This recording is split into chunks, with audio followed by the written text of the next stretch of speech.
Gawa tayo ng tamar cake. Gits. Tapos, tanggalin lang yung buto. Tapos, i-blender. Ganito po yung buto, guys. Oh. Yan, buto ng dates. Kailangan tanggalin. Okay. Ito na. Tapos, lagyan natin ng milk.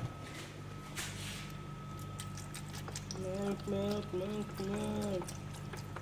Sarap yan. Fresh. Hindi mo na kailangan ng sugar. Okay? Ganito na po yung kinalabasan niya. Diba? Fresh. Nag-bake din ako ng pancake. So, mamaya, pakita ko. Okay. Rice. Turkey rice, Egyptian rice, Arabic rice. Kayo na bahala. Total pala, desisyon naman kayo. Ito po yung adobo. Tapos, meron tayong konting beef stick. Beef stick, ha? Alangan naman, pusa stick. Beef stick yan, Mari. Tsaka, munggo.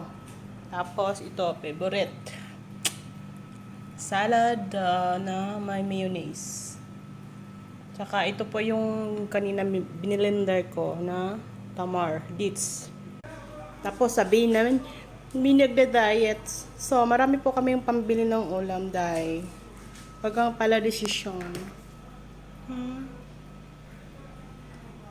Kain mga mare. Banana. Ito na po yung banana cake. Sorry, hindi siya tumubo kasi, ewan ko, bala siya kung ayaw tumubo. Try natin kumain.